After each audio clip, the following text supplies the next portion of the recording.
안녕하세요. 저는 이제 곧 환갑을 바라보는 여자예요. 요즘 환갑은 청춘이라고들 하죠. 저 역시 새로운 인생을 다시 산다고 생각하며 긍정적으로 살아가고 있어요. 짧지 않은 인생 중 저에게 역대급 일이 일어나서 한번 이곳에 사연을 올려보려고 해요. 산전수전, 공중전까지 겪었다고 생각했지만 또 이런 일은 처음이더라고요. 20대 중반 남편을 만나 결혼을 했고 귀한 남매를 얻었어요. 눈에 넣어도 아프지 않은 품 안의 자식들이었죠. 특히나 딸은 첫 딸이기도 했고 살면서 속 썩인 적이 단 한 번도 없던 터라 정말 저에겐 특별한 자식이었어요. 그런 딸아이는 학교 다닐 때부터 우수한 성적을 놓치지 않았어요. 그저 제 자랑이었고 사랑이었죠. 그런 딸은 대학교를 졸업하고 대기업 회사에 취직도 바로 하더라고요. 탄탄대로였어요. 우리 딸 너무 고생했어. 이렇게 한 번에 취직까지 얼마나 고생했을 거야. 이제 하고 싶은 거 하면서 인생 즐기며 살아. 그래, 젊었을 때 즐겨야지. 나이 들어선 하고 싶어도 못하는 게 많아. 그러니까 지금처럼 아주 젊을 때 모든 걸 즐겨, 알겠지? 그래야죠. 엄마랑 아빠랑도 시간 많이 보내야 후회를 안 하겠지? 이렇게 잘 서포트해줘서 고마워, 엄마, 아빠. 내가 더 잘할게. 저희 가족은 정말 남들이 봐도 부러워할 만한 가족이었어요. 그렇게 저희가 지방에 사는 관계로 딸아이는 서울로 상경을 하게 되었고 난생 처음 딸과 저희는 따로 떨어져 지내게 되었답니다. 그래도 한 달에 2번 정도는 무조건 본가에 내려와서 회사 얘기도 해주고 이런저런 일상 얘기도 해주는 딸아이 때문에 그렇게 걱정스럽거나 하진 않았어요. 딸아이가 서울로 상경하여 일을 시작한 지 3년 정도가 돼갈 무렵 결혼을 하고 싶은 남자가 있다며 소개를 시켜준다고 하더군요.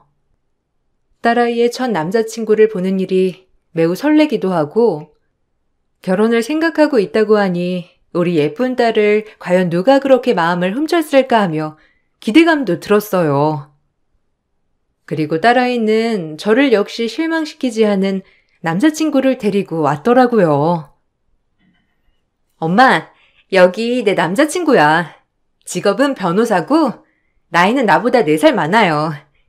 1년 정도 만나보니 이 사람이다 싶어서 소개하는 거야. 어머, 반가워요. 어떻게 만난 거야? 아유, 너무 반가워요. 우리 딸아이가 내심 남자친구를 데리고 온다길래 너무 설레기도 하고 한편으론 걱정도 됐는데 이렇게 보니 아주 안심해도 될 것 같아.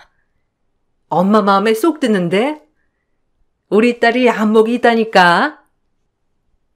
저도 너무 긴장을 했는데 이렇게 좋게 맞이해 주셔서 정말 감사합니다. 제가 민경이 더 잘 신경 쓰고 보살필게요. 첫눈에 사이는 믿음직스러워 보였고 아주 스마트해 보이는 총각이었어요. 그런 모습을 보니 걱정이 한시름 놓이면서 결혼을 허락하게 되었습니다. 무엇보다 유능한 변호사라고 해서 좋기도 했지만 말투며 인품이 훌륭하더군요. 남편도 한눈에 마음에 들어하는 눈빛이었고요. 저희는 그날 처음 만났지만 계속 본 사이처럼 대화가 끊이지 않았어요. 처음 만났음에도 불구하고 어찌나 말주변이 좋은지 자연스럽게 사이에게 녹아들어 갔습니다. 우리 가족에 참 잘 어울리는 사람 같았어요. 이렇게 한 가족이 더 느는구나라고 생각하며 기분이 너무 좋았죠. 사위와 딸은 저희를 보고 간 다음에 결혼 준비를 일사천리로 하더라고요. 저희가 지방에만 있어서 딸아이 결혼 준비를 제대로 신경 써주지 못한 것만 같아서 한 번은 제가 날을 잡고 서울에 상경을 했어요. 그래도 엄마가 올라와서 이것저것 신경 써줘야지. 돈 필요한 건 없어? 결혼 준비하려면 꽤 많이 들 텐데. 너 자취방 월세 내고 돈도 없을 거 아니야. 엄마가 너희 예물이랑 이것저것은 준비해 줄게. 아참, 상견례 날짜는 정했니? 결혼하기 전에 한번 뵈야지. 안 그래도 얘기는 나왔는데 그쪽 부모님들이 미국에 계셔서. 그래도 병준 씨 보면 딱 티나잖아. 진짜 잘 배우고 큰 거. 그래도 남자는 뭐니 뭐니 해도 부모님을 봐야 해. 성품이 그대로 묻어난다. 특히나 가정적인 남자 만나려면 더더욱. 그래도 엄마는 한시름 덜었어. 네가 이렇게 좋은 남자 만나서 시집 간다고 하니까 엄마 마음이 너무 편한 거 있지? 이제 잘 살면 그걸로 진짜 엄마는 바라는 게 없어. 근데 병준이 어디 쪽에서 근무하니? 뭐 사무실이나 이런 데서 할 거 아니야. 뭐 서초동 쪽에서 한다고 했는데 글쎄 나도 거기까지는 가보지 않아서. 저녁에 병준 씨 불러서 식사나 같이 할까? 딸아이는 지금 결혼할 남자에게 푹 빠진 듯이 보였습니다. 그리고 저 역시도 마찬가지로 사이가 너무 마음에 들었어요. 그날 저녁 사이와 딸아이와 식사를 하는데 분명 서울대 법학과를 나왔다고 하던 사이가 굉장히 모르는 게 많더라고요. 저는 그 모습을 보고 조금 의아했지만 뭐 상식이야 조금 뒤처질 수도 있지라고 그냥 애써 생각했어요. 제 상식으론 이해가 가지 않았지만요. 여긴 음식 메뉴판이 다 영어로 되어 있네. 오빠가 더 잘 알겠다. 난 이과 나와서 영어는 젬병이야. 오빠가 알아서 시켜줘. 그냥 뭐, 이건 메인 메뉴 같고, 이쪽은 디저트 같은데, 우린 이 메인 메뉴에서 시켜야 하나? 자기가 더 잘 아는 거 아니야? 자기 학교 다닐 때 아르바이트로 영어 가이드 했었고, 어려서 미국에서 지냈다며. 맛있는 걸로 골라서 시켜줘. 안 먹어본 게 많아서 하나도 모르겠네. 이럴 때 오빠가 있으니까 너무 좋다. 음식 시키는 것도 편하고. 딸아이가 이렇게 사이에게 부탁을 했는데도 불구하고 그날 사이가 시킨 건 샐러드와 디저트 뿐이었어요. 메인 메뉴 하나를 못 고르는 사이를 보고 조금 의아했죠. 그래도 딸아이나 저나 영어를 그렇게 잘하지 못하는 편이니 그러려니 하고 넘어갔어요. 그 외로 너무 장점이 많은 사이였기 때문이죠. 그렇게 식사를 마치고 집으로 가는 길에도 어찌나 상냥하던지 정말 매너가 몸에 배어 있더라고요. 어느 부모님이 이렇게 낳아서 훌륭한 성품으로 키우셨을까 하는 생각까지 들더군요. 자네는 진짜 성품 하나가 좋은 것 같아. 오래 본 건 아니지만 이렇게 손짓 발짓 하나만 봐도 느껴져. 사돈어른 빨리 보고 싶네. 에이, 어머님이 좋게 봐주셔서 저야 감사하죠. 저희 부모님이 미국에서 오래 사셨던 분들이라 되게 쿨하시고 남한테 피해 끼치는 걸 굉장히 싫어하시거든요. 제가 그 모습을 많이 배우고 자란 것 같아요. 부모님께 감사할 따름이에요. 그럼 지금은 미국에서 가끔 나오시는 거야? 결혼 전에 상견례도 해야 하고 이래저래 바쁠 텐데 어머님 아버님도 바쁘시겠어. 그래서 말인데요. 이거 제가 말씀드리려고 했는데 부모님이 너무 바쁘시기도 하고 한국에 나오려면 지금 하시는 사업도 조금 차질이 생기는 부분이 있어서 부모님은 결혼식 때 뵙길 바라시거든요. 정말 말도 안 되는 건 줄 알지만 이게 사정상 한국에 한두 번 나올 수 있는 문제가 아니라서요. 혹시 어머님, 아버님만 괜찮으시다면 상견례는 패스하고 그냥 결혼식에서 뵙는 건 어떨까요? 저희 부모님도 이 부분에 대해서 참 죄송해 하세요. 그래도 아들 결혼식이긴 한데. 사위의 말에 생각이 많아지더군요. 그래도 결혼을 시켜야 하는데 사위의 부모님을 한 번도 못 뵙고 결혼을 시킨다는 게 좀 많이 찝찝하더라고요. 그렇지만 딸아이가 말하는 사위의 모습과 저와 남편이 보는 사위의 모습이라면 부모님은 안 봐도 될 것 같은 모습이기도 하고 참 여러 가지 생각이 들었어요. 내심 딸아이는 사위의 말을 들어주길 바라는 것 같더라고요. 그렇게 생각할 시간을 갖자고 한 뒤 생각을 해봤고 남편에게 이 사실을 얘기하니 남편도 조금 아쉽지만 어쩌겠냐고 하더군요. 저 역시 사위를 몇 번 만나보고 그저 알겠다고 그럼 결혼식에서 뵙는 걸로 하자고 이렇게 결론이 났습니다. 일이 이렇게 되고 나니 결혼식 날짜와 식장 잡는 건 일도 아니더라고요. 그렇게 딸아이의 결혼식은 일사천리로 준비 진행이 되었고 참 많은 감정이 들더라고요. 일단 사돈네가 오시기 힘드신 거니 그럼 결혼식 때 뵙고 끝나고 식사 자리 한번 가지거나 하지 뭐. 어쩔 수 없잖아.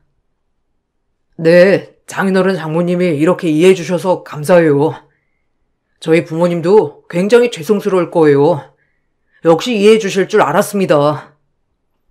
그리고 제가 더 민경이한테 잘할게요.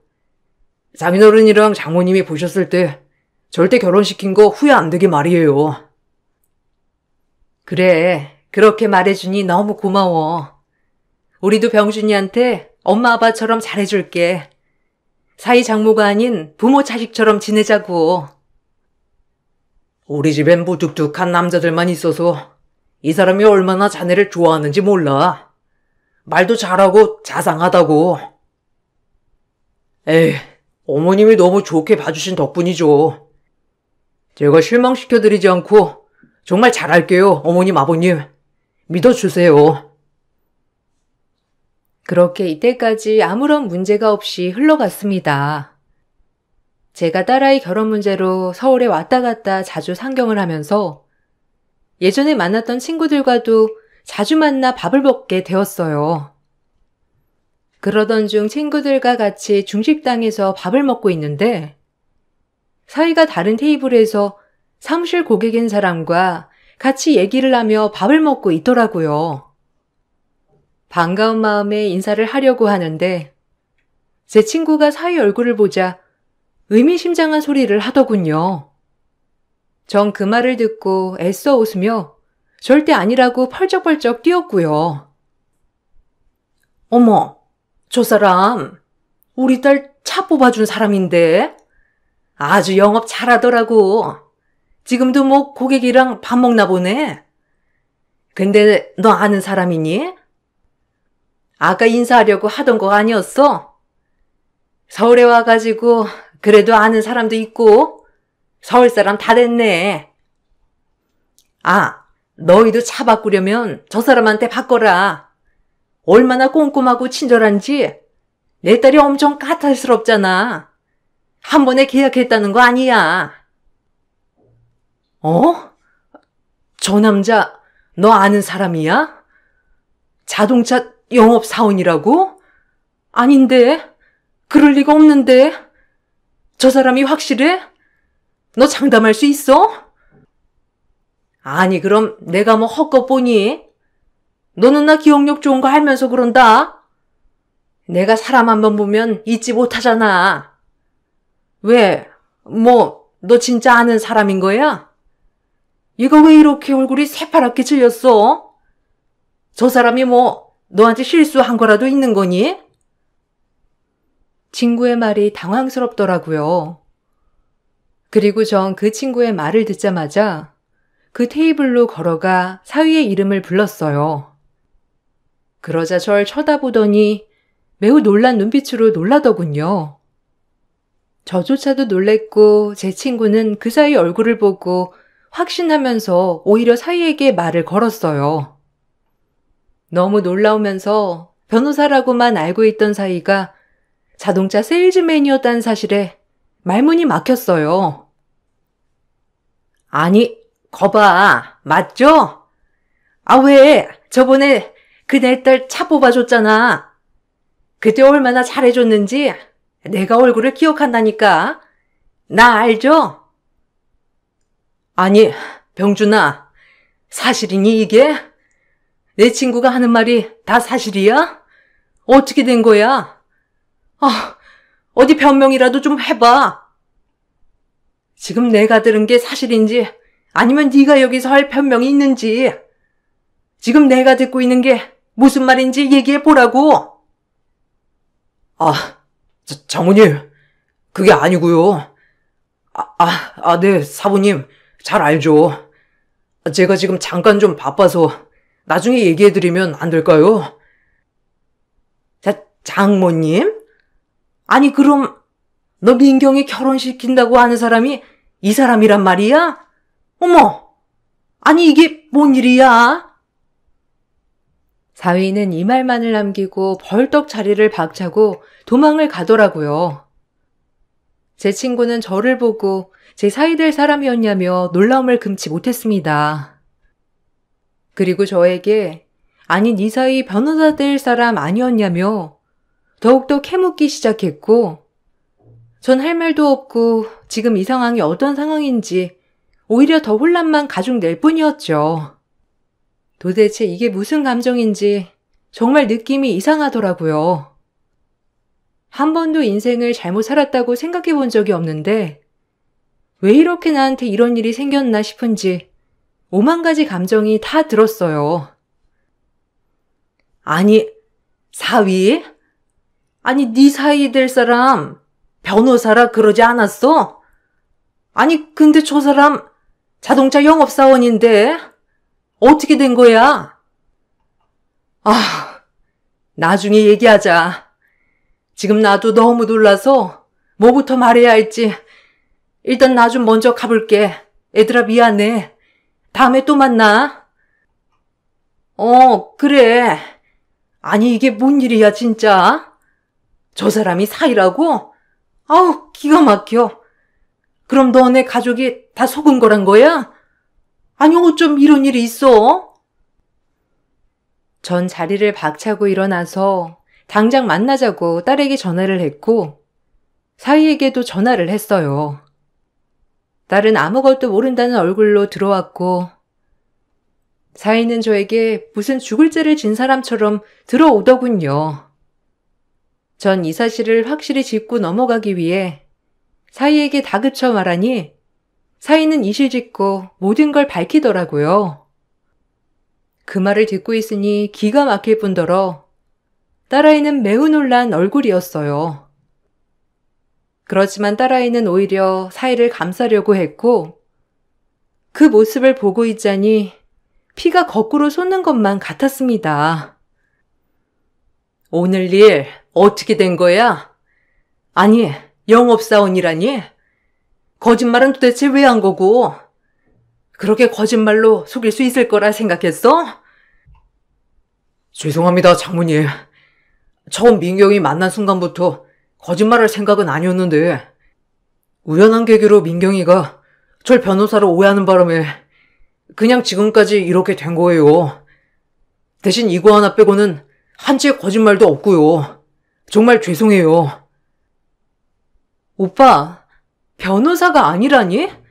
그게 무슨 소리야? 엄마는 또 무슨 소리 하는 거고? 그럼 그동안 변호사라고 날 속인 거야? 미안해. 그래도 오빠가 널 너무 사랑해서 그런 거야. 한두 번 말할 기회는 있었지만 정말 미안하다.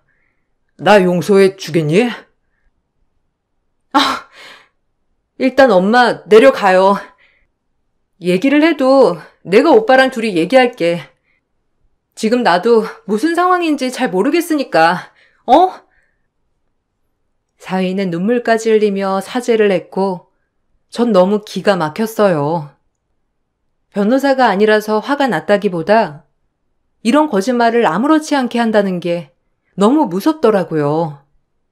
전 그 길로 사위한테 결혼을 파혼할 것을 요구하니 사위는 제 바짓가랑이를 붙잡으며 말리더라고요. 딸도 아직 이 상황이 어떤 상황인지 제대로 인식이 되지 않은 것 같아 절대 이건 아닌 것 같다며 전 확실히 얘기했죠. 그냥 긴 말 필요 없고 이 결혼 없던 걸로 할게. 하나가 거짓인데 다른 건 거짓말 아니라는 보장이 있어? 나 이렇게 우리 딸 시집 못 보내. 인생 열심히 살고 성실만 하다면 자네가 자동차 영업사 아니었어도 상관없었을 거야. 근데 지금 장작 1년을 넘게 우리 딸을 속여온 거 아닌가? 그런 자네를 어떻게 믿고 우리 딸을 결혼시키겠어?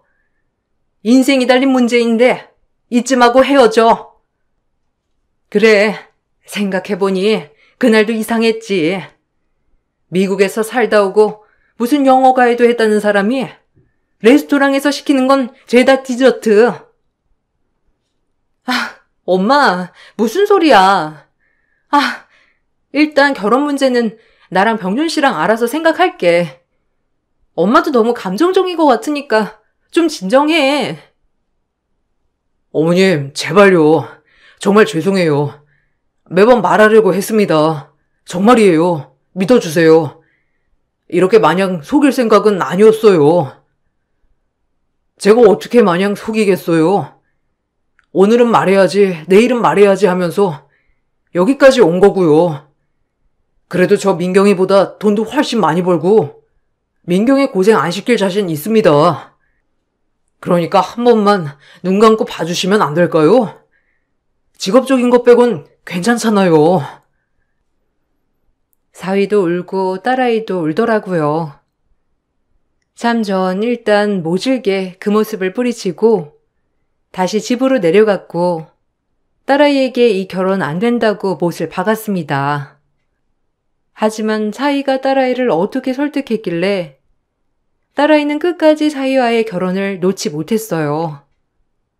정말 속상했고 단 한 번도 말을 듣지 않았던 적이 없는 아이인데 중차대한 결혼 문제로 이렇게 저와 의견 트러블이 있을 줄 몰랐거든요.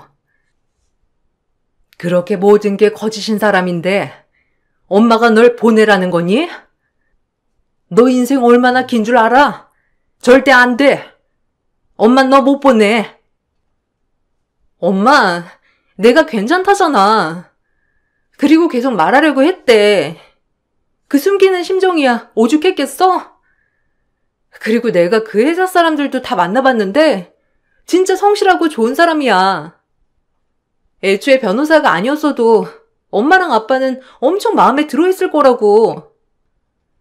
그야 당연하지. 그런데 왜 속이냐 이 말이야. 엄만 그렇게 음흉한 사람 싫어.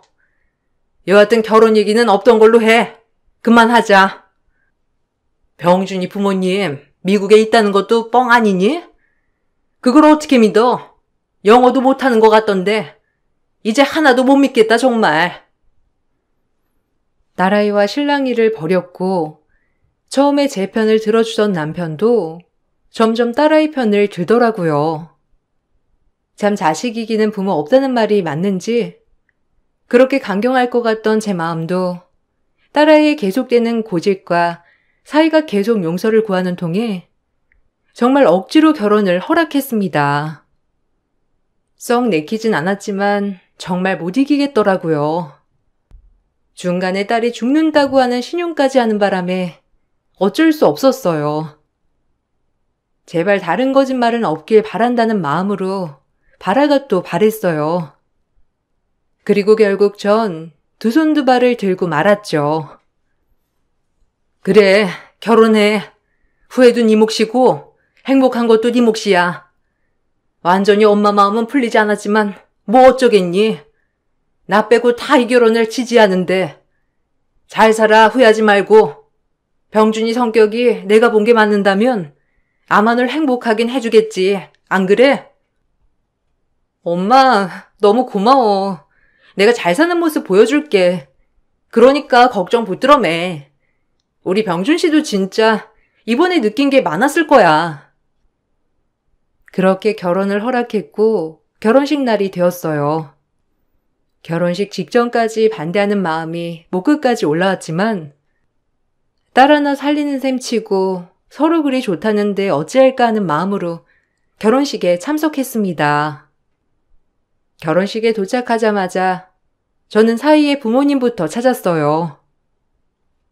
정말 외국에서 살다 나온 것처럼 쿨하고 우아하더라고요. 이것만은 진짜였다는 마음에 작은 안도를 했고요. 그 부모님은 저를 보고 자기 아들에게 얘기를 들었다는 듯이 먼저 죄송하다고 인사부터 했고, 그래도 이건 거짓말이 아니구나 싶었습니다. 아유, 안녕하세요. 저희가 시간이 없어서 이제서야 뵙네요. 참 이런 중대한 일을 앞두고 이제서야 한국에 나오게 됐습니다. 병준이한테 얘기 들었어요. 걔는 무슨 그런 거짓말을. 죄송하게 됐습니다. 상심이 크셨겠어요. 애가 잘난 거 투성인데 왜 그랬는지. 아휴. 네, 이렇게라도 뵙게 돼서 좋네요. 일단 오늘 식 마치고 따로 식사 한번 하시죠. 할 이야기들도 많고 서로 자식 나눈 입장에 이런저런 얘기할 게 많지 않겠어요? 병준이 일은 사실 너무 충격적이지만 이제 다 용서하기로 했고요. 그러니 신경 쓰지 마세요. 그렇게 사돈될 사람과 인사를 했고 전 하객을 맞을 준비를 했어요. 이왕 이렇게 된 거 웃으며 우리 딸을 보내보자는 마음으로 하객 한 분 한 분께 인사를 드리고 있었죠.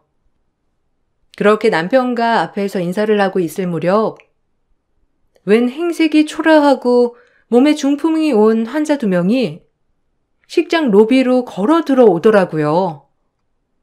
전 그 모습을 보고 누구네 손님이지라는 마음이 들어 한참 쳐다보았어요. 그런데 그 모습을 보고 로비에서 인사를 하고 있던 사이가 냉큼 그 중풍 환자들을 끌고 나가더라고요. 전 그 모습이 의아해 따라가 보았고 거기에서 중풍 환자들에게 사이가 엄마 아빠라고 똑똑히 부르는 것을 제 귀로 듣고 말았습니다. 아, 여기까지 왜 왔냐고. 오지 말라니까. 누구 인생 망치는 걸 보고 싶어? 날 낳기만 했지. 나한테 뭐 해준 거 있냐고. 당장 돌아가. 여기를 어떻게 알고 기어와? 하여간 거머리 같은 인간들. 내 인생에서 좀 빠지라고. 당신들은 엄마 아빠도 아니니까. 아유, 어떻게 그러냐, 응? 하나뿐인 아들이 장가 간다는 소식을 들었는데 어떻게 이 부모가 돼가지고 와보지를 않아. 내 인생에서 빠지라고요. 가뜩이나 잘 풀리고 있으니까. 지긋지긋해 당신들. 나한테 뭐 하나 해준 것도 없는 사람들이. 이게 다 무슨 소리야?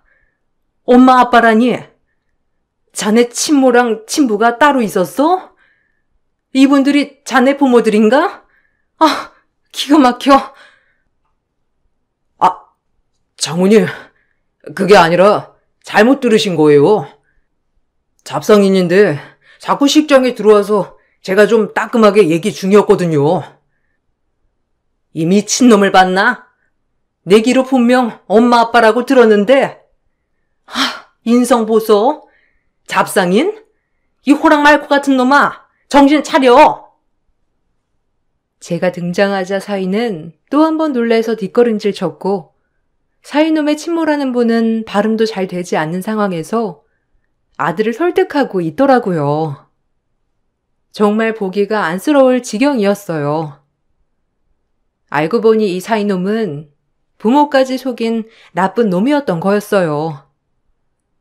전 그 길로 사위에게 이게 뭐냐며 소리를 지르니 사위놈은 처음으로 본색을 드러내듯 주변을 두리번거리다 저에게 막말을 하더군요. 부모? 그렇지. 내 친부모는 이분들이 맞아요. 중풍 걸린 환자들. 뭐 당신 딸이 극진히 모실 시부모이기도 하죠. 이제 와서 뭐 어쩔 건데요? 나도 가면 쓰고 있기 지겨워요. 식 시작하기 10분 전인데 1000명 앞에서 뒤엎으시게요? 어디 한번 용기 있으면 해보시던가. 난 아니라고 하면 그만이야. 누가 믿어줄까? 당신의 상상력이라고 생각하겠지. 그냥 받아들여요. 아, 기가 막혀. 원래가 이런 인간이었구나. 감히 순진한 내 딸을 꼬여내 변호사니 미국에서 살다 왔느니 그런 개소리 짓거리며 네가 감히 우리 집을 우롱해? 자기 부모까지 버려가는 페류나인 것도 모르고 결혼을 시키려고 했다니 너 내가 가만 안 둬! 저에게 알아서 해보라며 적반하장으로 나오는 사이를 보니 도저히 참을 수가 없었어요. 전 그 길로 바로 식장으로 다시 들어가 사회자석에 계신 1000명 정도의 하객들에게 사위의 죄를 낱낱이 고했습니다. 식장에서 최고의 복수를 시작해야 할 것 같았거든요. 전 이성을 잃지도 흥분하지도 않았어요. 그저 모두 알아야 할 것만 같았고 멀리서 와주신 분들이니 결혼을 깨는 이유는 알아야 할 것 같았거든요. 제가 이렇게 낱낱이 사위의 죄를 보고하자 사위는 저보고 정신병자라며 소리를 치더라고요. 하객 여러분들 죄송합니다. 잠시 뒤 시작할 결혼식은 없던 일로 하겠으니 정말 죄송하지만 돌아가 주시길 바랄게요. 그 이유는 철저히 신랑 측 잘못이며 신랑 측이 중풍 걸린 부모도 버리고 부모 대행 아르바이트까지 쓰면서 저희 집을 기만했어요. 그리고 변호사도 아닌 것이 연애부터 결혼식 전까지 변호사라고 속였고요. 그리고 그것도 모자라 아들 결혼식을 보러 온 친부모에게 해준 것도 없다며 꺼지라는 패를 나네요. 이런 사실을 알고 결혼시킬 수가 있는 친정부모가 있을까요? 하객분들께 죄송합니다. 오보야, 지금 저 여잔 정신병자예요. 상당히 아프다고요. 결혼 전부터 절 반대해서 지금 악의적으로 절 농락하는 거예요.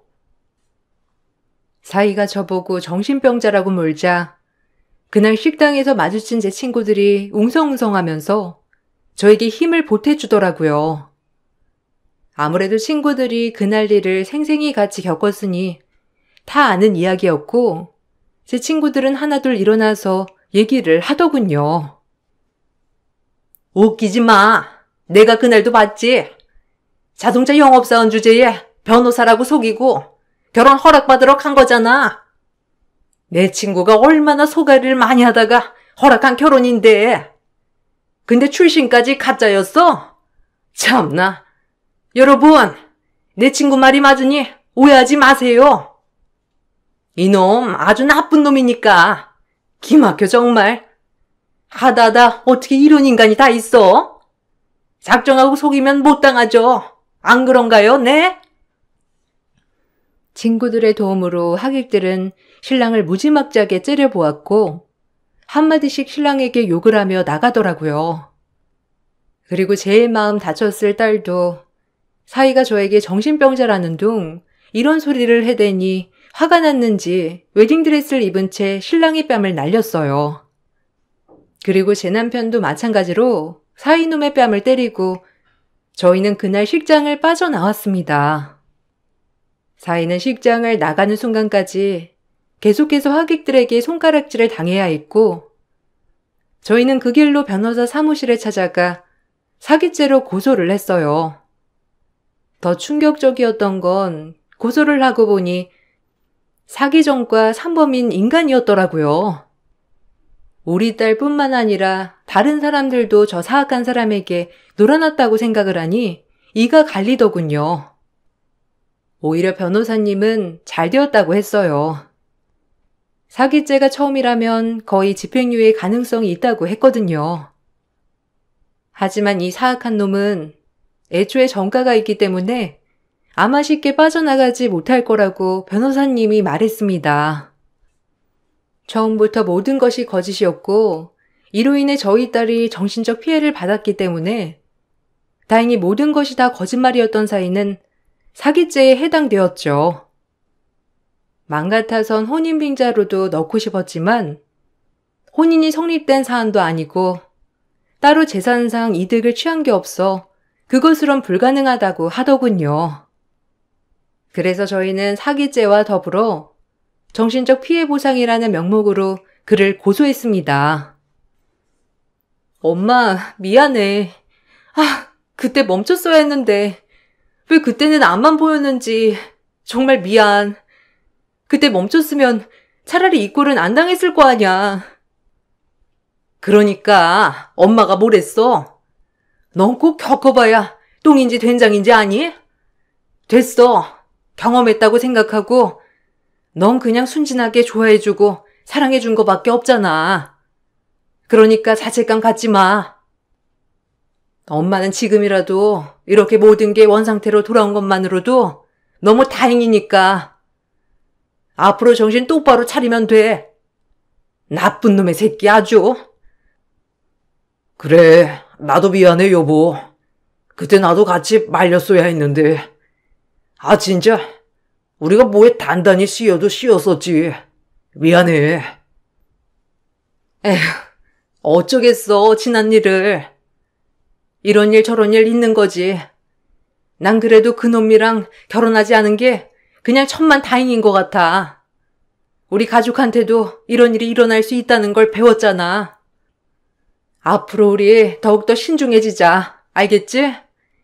난 그거면 되니까. 사람 어떻게 맨날 좋은 일만 있겠어. 딸아이는 그래도 마음 정리를 많이 했는지 저에게 미안하다고 하면서 그를 절대 용서하지 않고 끝까지 법정 싸움을 이어가겠다고 했어요. 전 옆에서 딸아이를 묵묵히 지지해 주었는데 그놈은 정신을 덜 차렸는지 법정에서 잠깐 봤을 때 아주 비아냥대더라고요. 그러면서 딸아이에겐 어찌나 매달리던지 아주 한편의 사이코 드라마를 보는 것 같았습니다. 그놈이랑 한순간이라도 마주했던 순간이 정말 수치스러울 지경이었어요. 제 인생에서 도려내고 싶은 순간처럼 생각도 하기 싫더라고요. 안 걸릴 수 있었는데 그 노인네들 때문에 내 인생 망쳤어.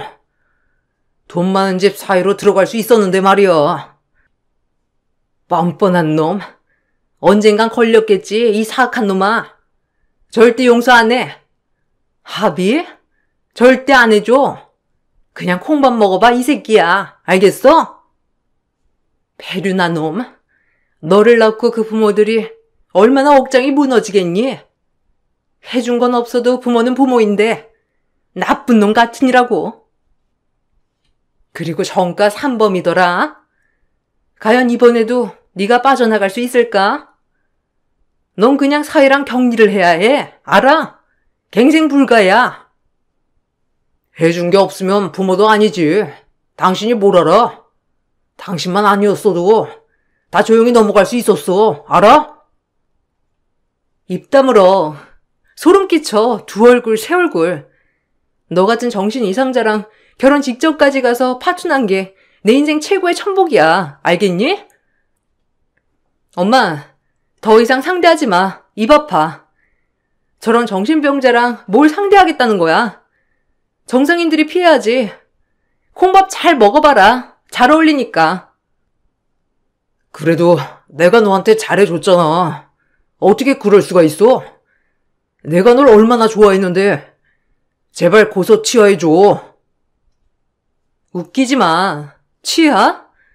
넌 내 마음 같아선 무기징역이야. 그 정도로 용서가 안 돼.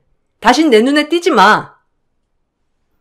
저희는 그날을 끝으로 완전 얼굴을 보지 못했고 사이놈은 법정 구속이 되었습니다. 역시나 정가가 있다는 게 크게 작용을 하였고 그 덕분에 바로 교도소행에 확정되었어요. 사기죄로 징역 5년을 받았거든요.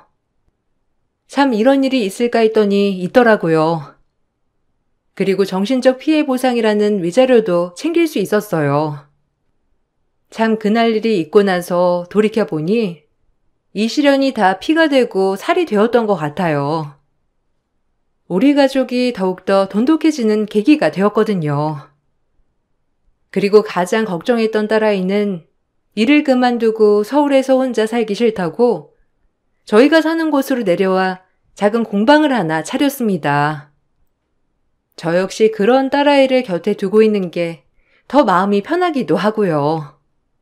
지금은 시간이 많이 지나 가끔 저희끼리 추억으로 그놈을 얘기하며 욕도 한 바가지 하기도 하고 그때 얘기도 하면서 에피소드처럼 얘기하고 있어요. 그리고 언제나 친절한 사람이 좋은 사람이 아니라는 것도 배웠습니다. 10개 물속은 알아도 1개 사람 속은 모른다는 말이 왜 있는지도 절실히 깨달았고요. 앞으로 제 인생에 또 다른 어떤 일이 닥쳐올지 모르지만 이번 일을 계기로 더욱더 마음이 단단해진 것 같아 그거 하나는 좋은 것 같아요. 뭔가 어떤 일이든 다 헤쳐나갈 수 있을 것만 같은 용기 말이죠. 여러분들도 어려움이 닥쳐오더라도 꼭 용기 내고 극복하시길 바랄게요. 그럼 저는 이만 글을 마치겠습니다. 좋은 하루 보내시고 읽어주셔서 감사합니다. 안녕하세요. 저는 40대 여자입니다. 작년 이맘때쯤에 막내 동서가 새 며느리로 들어왔었어요. 상당히 살갑고 애교가 있어서 시댁 가족들 모두에게 사랑을 받았었죠. 그런데 막내 동서에게는 한 가지 문제점이 있었습니다. 자신에게 이득이 되지 않는 것 같은 사람에게는 차갑고 버릇없는 행동들을 거침없이 보여줬어요. 특히 저희 부부에게는 얻을 게 없다고 생각한 건지 막내 동서는 제가 무슨 말을 해도 무시하는 행동을 자주 보여서 심기가 불편했던 적이 몇 번 있었습니다. 그래도 최대한 좋게 넘어가려 했었어요. 가족들과 얼굴 붉히면서 싸워봤자 감정 소모와 서로에게 상처만 남게 되니 최대한 조용히 넘어가길 원했었어요. 그런데 남편은 막내 동서의 버릇없는 행동을 참을 수 없었는지 한자리에 모여있는 가족들 앞에서 한바탕 난리를 피웠고 막내 동서와의 사이는 상당히 안 좋아지게 되었습니다. 한 번 깨진 분열은 좀처럼 관계 회복이 되지 않았고 얼굴을 마주할 때마다 느껴지는 차가움은 점점 더 거리를 멀어지게 만들었습니다. 남편은 동서의 버릇없는 행동을 뿌리 뽑아야 한다며 절대로 가까워지지 말라며 안 좋은 분위기를 조성했어요. 그런데 이런 문제가 꽤 오랜 시간 지속이 되다 보니 잘못은 동서가 했는데도 되려 손윗사람인 제가 문제라면서 안 좋은 분위기로 계속 끌고 갈 필요가 전혀 없는데 저 때문에 분열이 생겼다며 되려 화살이 저에게 돌아오게 되었습니다. 그 말을 들었을 때 서운하기도 했었지만 제가 잘못을 한 것도 아닌데 상황을 악화시켰다며 저에게 얼굴을 붉혔습니다. 시모는 동서내외가 일이 바빠서 바로 신혼여행을 못 간 것 때문에 예민해서 그럴 수 있는 건데 제가 상대방에 대한 배려가 너무 없다고 흥분해서는 막말을 쏟아냈어요. 그런 말을 가만히 듣고 있는데 그동안 저를 어떻게 생각하고 있었는지 전부 다 느낄 수 있을 만큼 많은 상처를 받게 되었습니다. 막내 동서는 시모가 뒤에서 편을 들어주니 상당히 든든했었는지 코평수가 커져서는 저를 내려다보고 있었습니다. 그런 모습이 어이가 없었던 저희 부부는 한동안 시댁 모임이 있을 때 가지 않았어요. 가봤자 저희 부부가 얻을 것도 없고 오히려 감정만 상해와서 그냥 안 가기로 했었습니다. 그렇게 얼마의 시간이 지나고 시모에게 전화가 왔어요. 막내 동서가 신혼여행을 다녀왔는지 다음날 시댁으로 오는데 저희 부부도 같이 오라는 말을 꺼냈습니다. 일 때문에 바빠서 신혼여행을 늦게 가게 된 동서가 신혼여행을 마치고 돌아왔는데 그래도 가족들끼리 반겨줘야 하지 않겠냐며 이번 기회에 서로 좋게 풀라고 했지만 저는 내키지가 않았어요. 제가 왜 버릇없는 막내 동서한테 손을 내밀어야 하는지 이해할 수 없었죠. 시모는 손윗 사람이면 마음이 더 넓어야 하지 않겠냐며 하루 이틀 얼굴 볼 사이도 아닌데 어른답게 행동하라고 상황을 더 악화시키지 말라고 했어요. 솔직히 평생 얼굴 안 보고 사는 게 제가 원하는 거였고 시댁 식구들과 별로 엮이고 싶지 않아 시모의 말에 답을 하지 않았습니다. 시모는 제가 말이 없자 이번 주말에 오지 않는다면 직접 저희 집에 찾아와 난리치겠다면서 강압적인 모습으로 저를 난감하게 만들었습니다. 결국 시모의 전화 한 통에 저희 부부는 주말에 시댁에 발을 들이게 되었어요. 더 힘든 상황을 만들고 싶지 않아 가게 된 거였는데 막내 동서가 또 제 심기를 건드렸습니다. 이번 신혼여행 가서 쇼핑했다가 너무 마음에 드는 제품이 있어서 사왔거든요. 한번 확인해 보세요. 이건 어머님이랑 형님 거예요. 캐나다산 현지 모피예요. 어머머머, 이거 꽤 비싸 보이는데 너무 큰 돈 쓴 거 아니니? 그렇잖아도 모피 한 벌 사려고 했는데 이번 겨울에는 이걸로 보내면 되겠다. 아유, 정말 잘 입으마. 역시 막내 동서가 보는 눈이 좀 있네. 평소에도 입고 다니기에 딱 좋겠는데? 나도 이번에 모피 하나 사려고 생각은 했었지만 알다시피 내가 병원 일이 너무 바빠서 쇼핑할 시간이 많지 않잖아. 막내 동서가 눈치도 빠르고 센스가 좋네. 이번에 나 병원 옮기게 되는 거 알지? 그때 가족들 모시고 와. 건강검진 한번 해드리게. 어머나, 정말요? 그렇게 해주시면 저야 감사하죠. 아, 그리고 이건 둘째 형님 선물이에요. 별건 아닌데요. 그래도 빈손으로 올 수는 없어서 공항 앞에서 샀어요. 캐나다 국기가 그려져 있는 손수건인데요. 이것도 살까 말까 한참 동안 고민하다가 그래도 안 주는 것보단 뭐라도 손에 하나 쥐어줘야 말이 안 나올 것 같아 입막음용으로 한 개 샀어요. 식구들 레벨에 맞춘 거니 불만은 없죠? 형님이랑 제가 좋은 감정이 있는 것도 아니고 그렇다고 형님한테 얻을 수 있는 것도 없으니 손수건 주는 것도 과하다고 생각되지만 제가 손 아랫사람이니 어쩌겠어요. 먼저 손을 내밀어야 관계 회복이 될 거 아니에요? 저는 어머님 댁에 와서 얼굴 붉히고 싶지 않거든요. 그리고 포장지 안에 손수건 2장 들어있으니까 작은 아주버님이랑 나눠 쓰세요. 이런 동사 없죠? 어머님, 저 배고픈데 빨리 밥 먹어요. 기대도 하지 않았었고 선물 같은 거 받을 생각도 없었는데 막내 동서는 저를 화나게 만들 생각인 것 같아 보였어요. 시모아 형님에겐 모피를 줬는데 저는 손수건만 줬다고 난리치면 분명 시모아 형님은 동서편을 들 테고 화살은 저에게만 돌아가게 되니 그런 상황을 만들고 싶어 하는 것 같아 보였습니다. 그래서 막내 동서가 저에게 손수건을 건네줬을 때 받고 싶지 않았지만 또 받지 않으면 주는 사람 성의를 무시한다고 시모가 한마디 할 것 같아 묵묵히 선물을 받았습니다. 동서의 거침없는 말투와 행동을 지켜보던 남편은 감정이 상했는지 한마디 하려 했지만 제가 시댁에 오기 전에 절대로 먼저 흥분하지 않아야 된다고 신신당부했었거든요. 되려 상황을 악화시킨다면 저희가 잘못이 없는데도 피해를 볼 수 있기 때문에 최대한 감정 조절을 하기로 대화를 나눴었어요.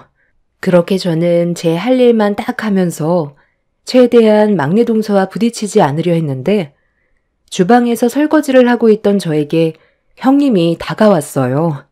막내 동서가 들어오기 전에도 저를 싫어했었는데 마음에 맞는 막내 동서가 들어오니 그 시너지가 더 커졌는지 말을 더 함부로 했어요. 막내 동서가 동서랑은 너무 다르네? 막내 동서는 사회생활을 너무 잘하는 것 같지 않아? 가족들 생각해서 모피코트 사온 거 봐봐.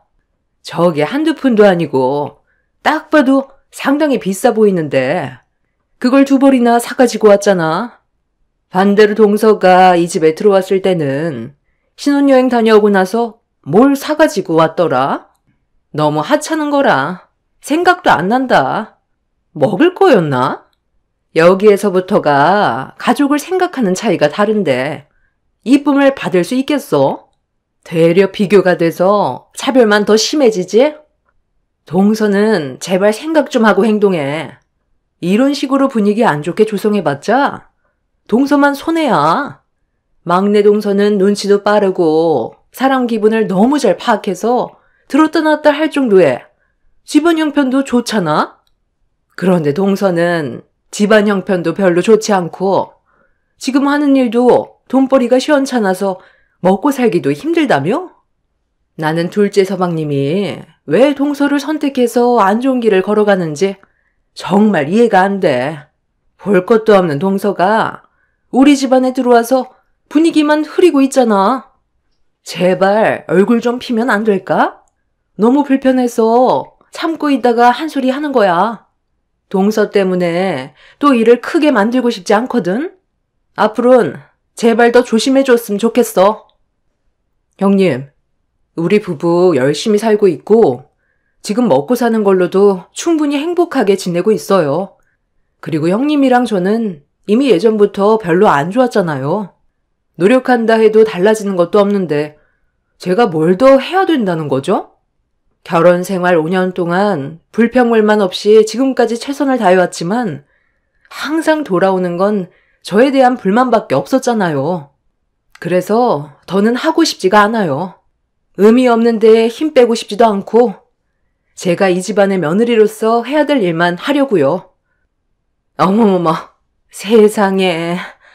그냥 네, 알겠습니다. 앞으로 잘할게요. 이 말 한마디만 하면 되는 건데. 둘째 형님이 그런 식으로 행동을 하니까 일이 커지는 거 몰라요? 아휴, 정말 너무 답답하다. 이러니 욕을 먹는 거예요. 큰형님 마음 이제야 충분히 알겠어요. 아무리 노력해도 안 되는 사람이 있다던데 그게 우리 가족 중에 한 명이 될 거라곤 정말 상상도 못했네요.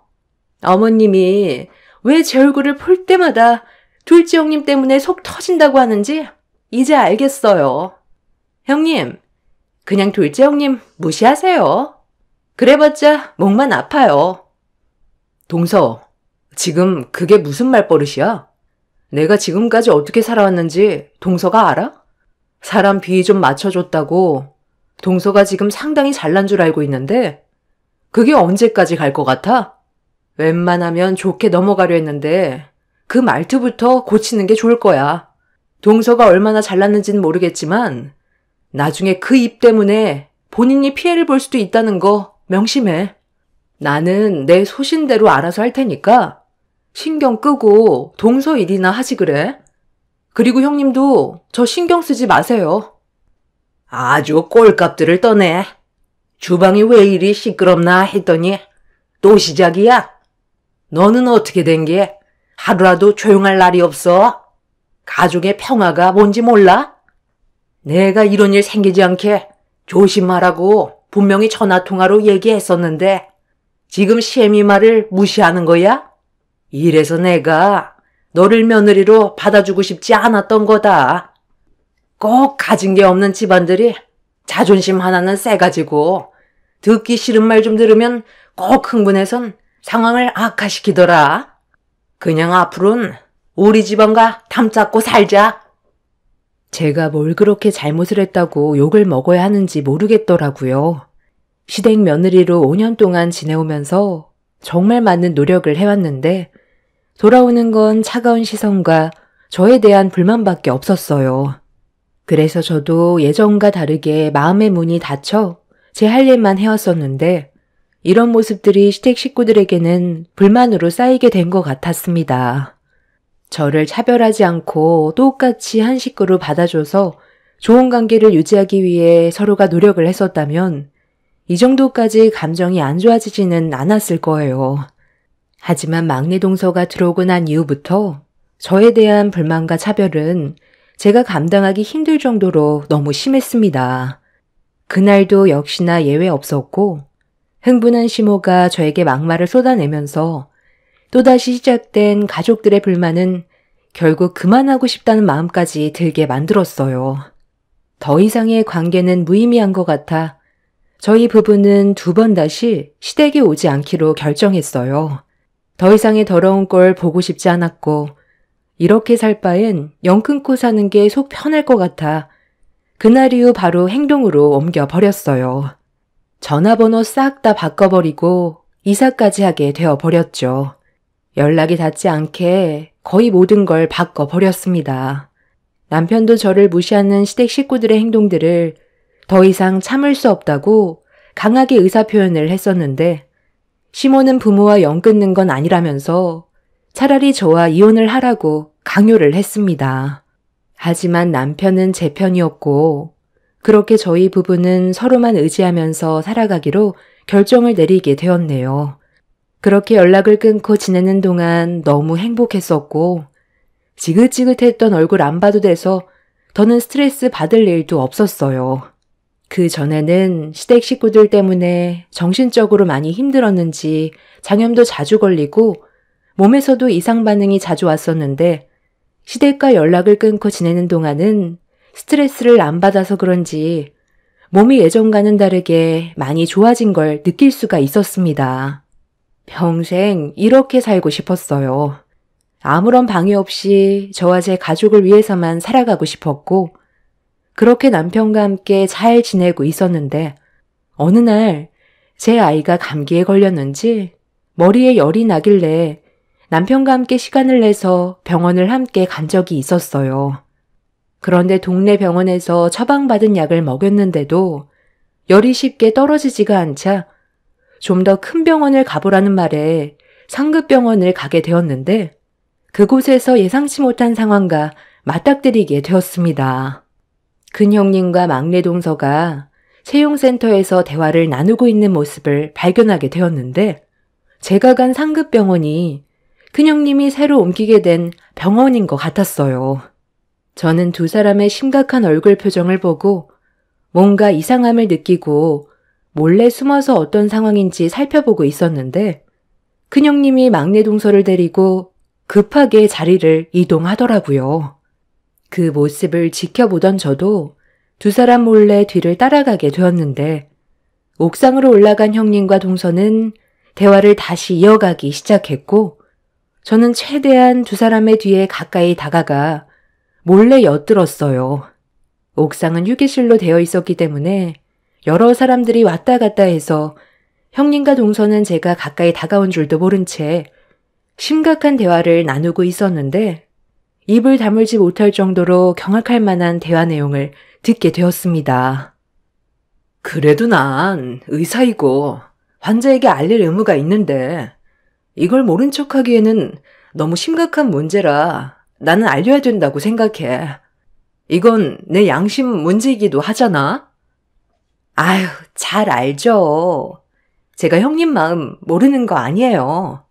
하지만 이 사실을 알리게 되면 누군가는 모셔야 할 텐데 형님이 모실 거예요?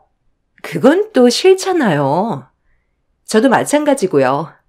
둘째 형님은 연락도 끊겨서 지금 어디에서 어떻게 살고 있는지도 모르는데 그럼 형님이나 제가 책임을 져야 하는 거잖아요.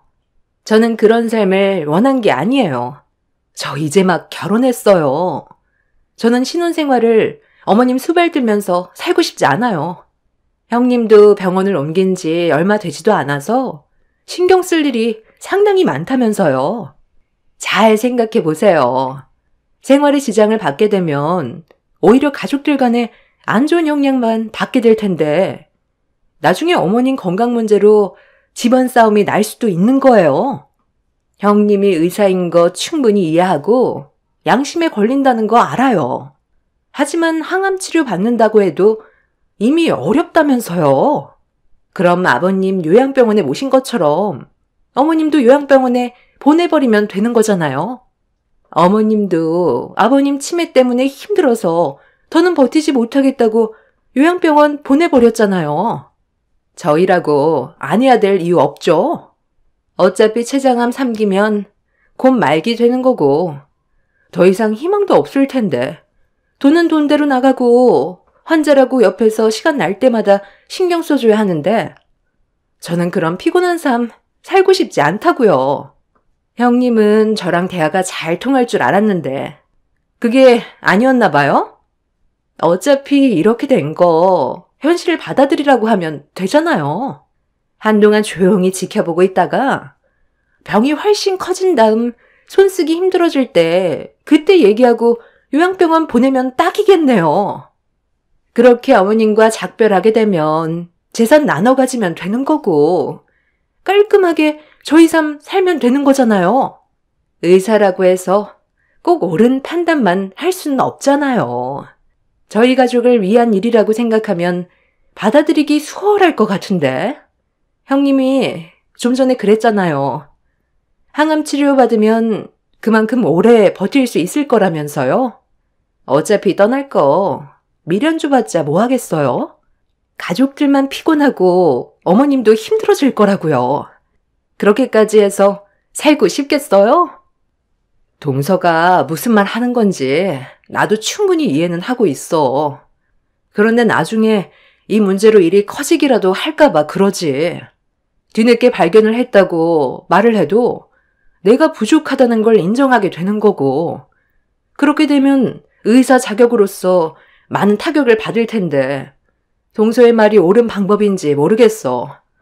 하지만 나도 어머님을 개인적으로 모시고 싶진 않아. 차라리 요양병원으로 보내는 게 낫지. 손 쓸 수 없을 정도가 되려면 앞으로 6개월에서 1년 반 정도는 있어야 할 텐데 그 전까지 내가 어떻게 둘러대야 할지 모르겠네. 앞으로 몸이 안 좋다고 병원에 찾아온 일이 점점 잦아질 거야. 그럴 때마다 나는 다른 변명거리를 찾아야 되겠지. 그렇다고 어머님 모실 거예요?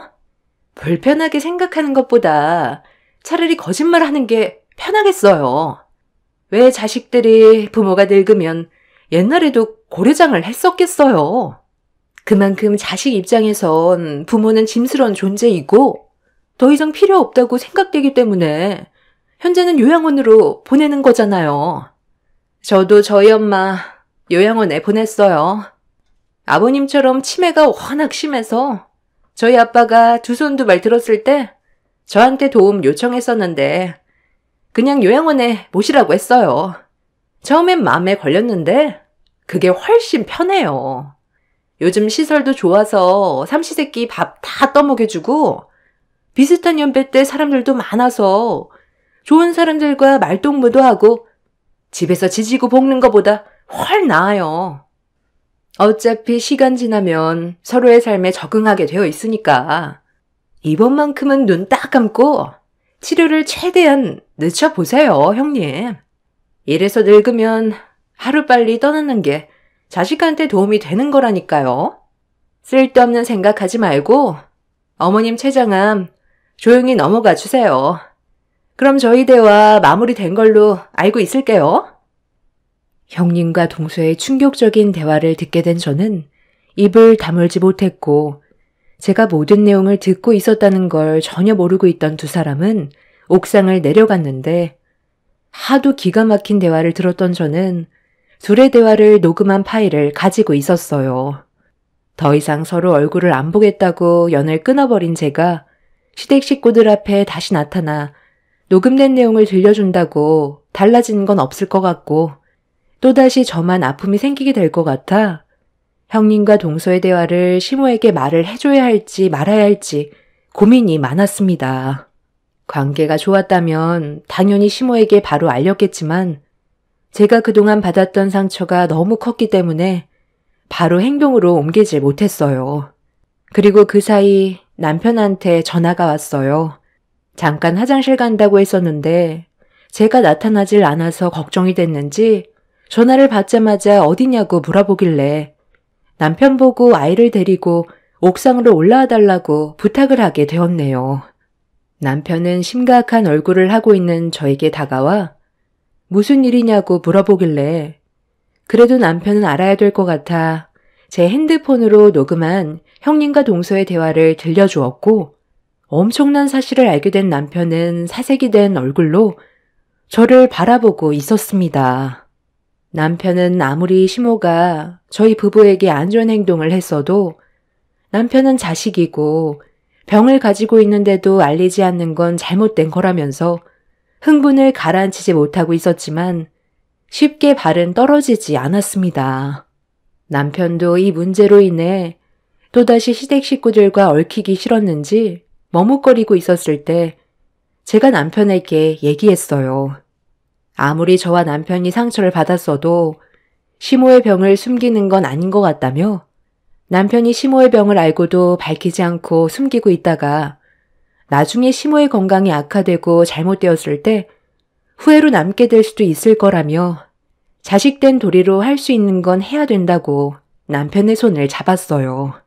남편도 제 말을 받아들였고 그렇게 옥상을 내려가자 채용센터 앞에 형님과 동서가 진지하게 대화를 나누고 있었는데 이 사실을 전혀 알지 못하는 시모가 형님과 동서를 바라보며 밝은 얼굴로 다가가고 있었습니다. 그런 모습을 지켜보고 있던 저희 부부는 시모의 모습에 한숨을 내쉬었고 저희가 시댁 식구들 앞으로 다가가자 가족들 모두 얼굴을 붉혔습니다. 너희들이 여긴 웬일이니? 너는 얼굴이 상당히 좋아 보인다. 우리랑 연락 끊고 지내니까 마음이 편했나 봐. 평생 모른 척 하면서 살면 되지. 왜 아는 척 하는 거야? 어머님, 그냥 신경 자체를 끊으세요. 오든 말든 무슨 상관이에요. 어차피 연 끊기로 했으니까 이제 남이나 다름없잖아요. 며칠 동안 건강검진 받으시느라 많이 힘드셨을 텐데 제가 오늘 어머님 몸보신 시켜드릴 테니 좋은 곳으로 가요. 형님도 이제 곧 병원 일 거의 다 끝났죠? 아주버님도 이쪽으로 오기로 했다면서요? 그이는 이제 막 병원에 도착했대요. 저희 먼저 나가고 있을 테니까 제가 문자로 보낸 식당으로 오세요. 왜요? 둘째 형님도 가시게요? 연 끊은 사람은 빠지세요. 동서가 이 정도로 쓰레기일 줄은 몰랐는데 좀 전에 형님이랑 그런 대화를 나누고 어떻게 아무렇지도 않게 어머님이랑 밥을 먹으러 가자고 할 수가 있어? 이중인격의 가식적인 모습에 속고 있는 어머님도 참 한심하네요. 제가 좀 전에 어떤 말을 들었는지 아세요? 여보, 내가 녹음해뒀던 내용 어머님한테 들려드려. 남편은 형님과 동서가 나눈 녹음 내용을 시모에게 들려주었고 시모와 형님의 추악한 행동에 대해 엄청난 충격을 받았는지 그 자리에서 주저앉아 버렸어요. 그리고 뒤이어 아주버님과 시동생이 병원으로 들어왔고 이 모든 상황을 온 가족이 알게 되자 충격과 혼란에 빠졌고 시모는 엄청난 배신감을 느끼게 되었는지 힘겹게 몸을 일으켜 세운 뒤 순간 형님과 동서의 머리채를 잡아 사정없이 흔들어 버렸어요. 차마 눈 뜨고 보지 못할 정도로 아비규환되었고 아주버님과 시동생도 예상치 못한 녹음된 내용을 듣게 돼서 그런지 시모의 돌발 행동을 막지 않고 있었습니다. 아수라장이 되어버린 상태에서 시모는 순간적으로 극도의 스트레스를 받았는지 그 자리에서 쓰러졌고 아주버님과 시동생은 동시에 형님과 동서의 뺨에 손을 올렸어요. 두 형제는 이런 문제에 대해 절대로 용서할 수 없다면서 분노를 가라앉히지 못했고 형님과 동서는 최대한 좋게 포장해서 상황을 반전시키려 했지만 이미 두 형제는 마음을 접었는지 결혼 생활에 대해 다시 생각해보자는 말까지 나오게 되었습니다. 아주버님과 시동생은 시모의 건강이 안 좋아지면 무조건 모시겠다고 입이 닳도록 얘기했었는데 형님과 동서는 시모를 모시고 싶지 않았던 상황에서 최장한 판정을 받게 되자 모실 수밖에 없는 상황이 오게 될까봐 그게 싫어서 내린 결정이었어요. 두 형제는 자기 엄마의 병을 알면서도 숨기려 했다는 거에 대해 분노했고 결국 그날 이후 형님과 아주버님은 그동안 쌓인 게 많았는지 현재 별거 중이고 시동생은 동서와 이혼까지 고려 중인 것 같아요. 시동생은 아이도 없고 모든 일은 동서의 입에서 나온 거라는 걸 알고 나선 시댁 집안의 암적인 존재로 여기며 신혼 초인데도 성격 차이로 자주 싸웠던 시동생은 이중적인 성격을 가진 동서와 결국 이혼을 밀어붙이는 눈치예요. 그리고 이 문제가 터진 이후 시모는 저희 부부에게 그동안의 행동들에 대해 미안했다면서 다시 관계 회복을 하려고 노력하는 중입니다. 이미 오랜 시간 상처를 받았던 터라 마음이 쉽게 열리지 않는 상태라 가능한 일일지 모르겠어요. 솔직히 내키지도 않고요. 가족들 모두 저와 남편에게 미안했다곤 하지만 이런 일을 알기 전까지 저희 부부를 안 좋게 생각하고 함부로 대했던 그런 모습들이 너무 큰 상처로 남아있기 때문에 저와 남편은 딱 여기까지만 할 생각을 가지고 있습니다. 남편도 시댁 식구들에게 많이 질렸는지 계속 거리를 두고 있습니다.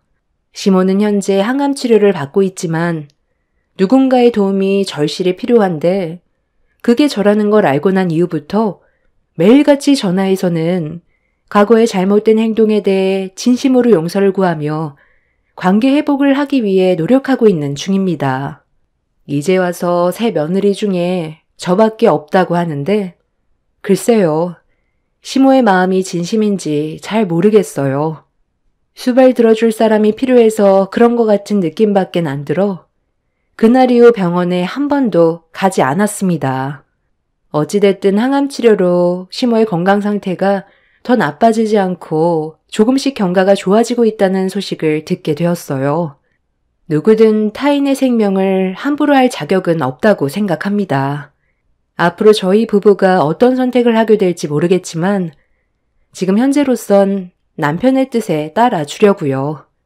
그리고 추가적으로 하나 더 말씀드리자면 시동생과 전동서가 이혼을 하고 난 이후 알게 된 건데 동서의 머리에 악성 종양이 발견됐다네요.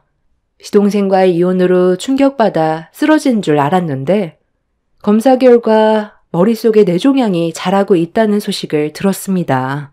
본인의 업보겠죠.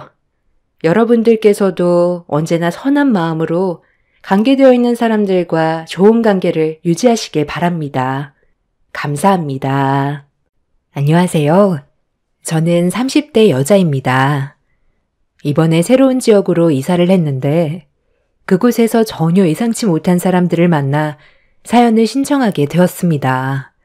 10년 전에 이혼했던 전남편과 시모를 제 아이가 다니게 될 영어 유치원에서 만나게 됐는데요. 10년이 지났는데도 그때나 지금이나 달라진 건 없더라고요. 제가 전부인 전 며느리였다 해도 그건 과거일 뿐 현재는 법적으로 아무 관계도 아닌데 제 앞에서 온갖 막말을 퍼부은 두 모자의 행동을 보는데 참 어이가 없더라고요. 과거에 안 좋게 끝났어도 이미 지나간 일인데 뭐하러 쓸데없이 감정 소모를 하는 건지 이해가 되지 않았어요. 어차피 전 남편의 아이가 같은 유치원에 있다는 걸 알게 돼서 다른 유치원을 알아보려 했는데 제 아이 앞에서 입에 담지 못할 말을 쏟아내는 바람에 좋게 넘어가려 했던 저는 결국 화를 참지 못했는데 그 순간 제 아들이 저에게 물건 하나를 쥐어줬고 그 물건을 확인한 순간 엄청난 사건이 터져버리게 되었습니다. 먼저 10년 전에 제가 전 남편과 왜 이혼을 하게 됐는지부터 설명을 드리는 게 좋을 것 같네요. 전 남편과 20대에 결혼을 해서 젊은 나이에 악착같이 열심히 살아갔어요. 제가 생각했던 결혼 생활과는 많이 달랐지만 그래도 최선을 다했어요. 그때는 정말 의욕이 넘쳤고 남편과 함께라면 뭐든 잘 헤쳐나갈 수 있을 거라 생각했었는데 그건 제 착각이었다는 걸 살면서 점점 피부로 느끼게 되었습니다. 연애와 결혼은 너무 다르다는 걸 알게 됐을 땐 이미 늦어버렸지만 남편과 최대한 조율해서 맞춰가다 보면 그래도 잘 지낼 수 있을 것 같았는데 남편은 본인이 하고 싶은 대로만 행동을 하려고 고집을 부리는 바람에 부부싸움은 점점 잦아지게 되었죠.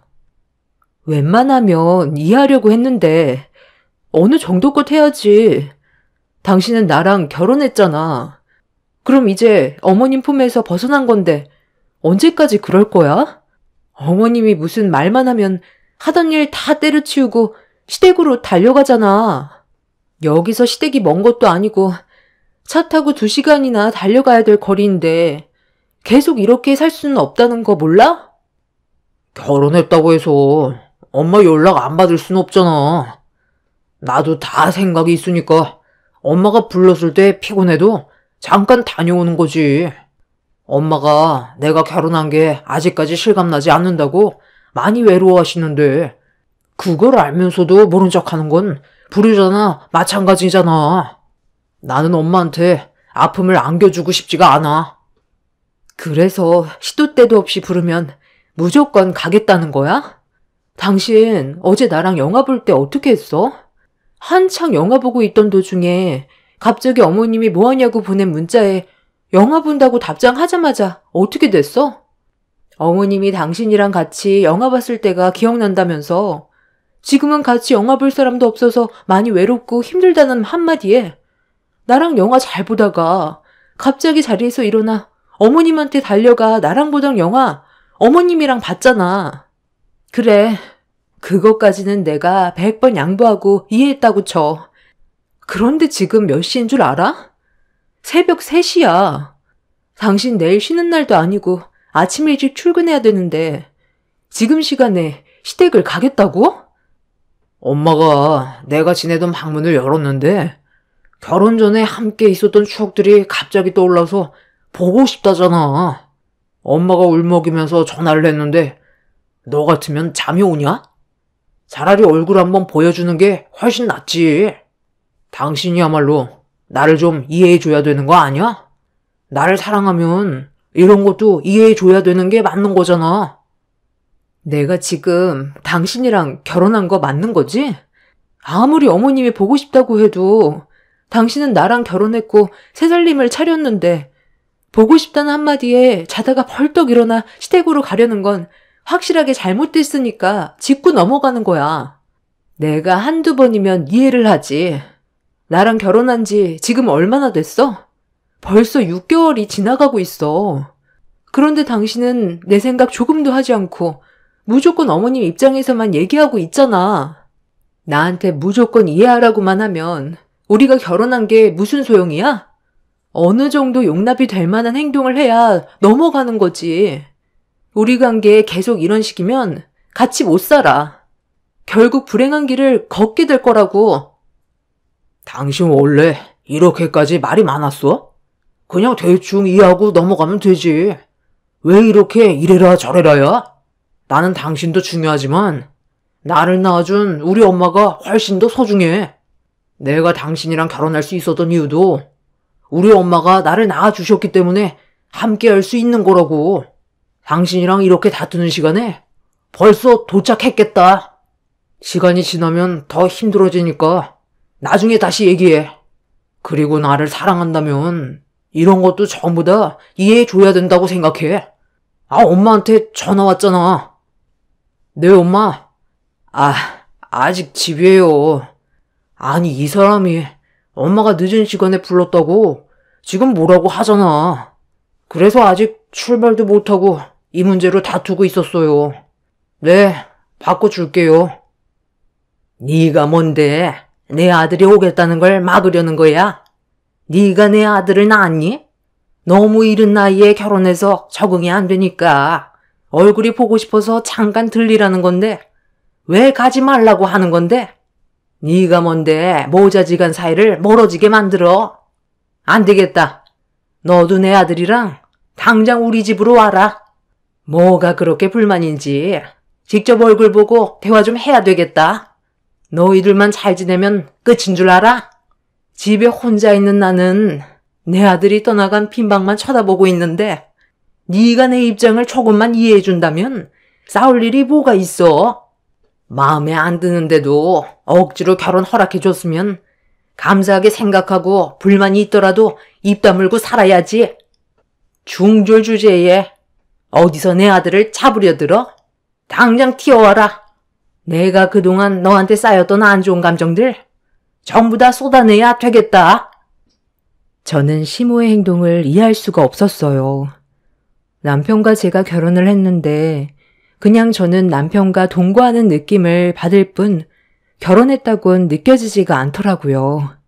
시모는 노발대발하면서 난리치며 당장 시댁으로 오라는 말에 어쩔 수 없이 늦은 새벽 시간에 남편과 함께 시댁으로 향했습니다.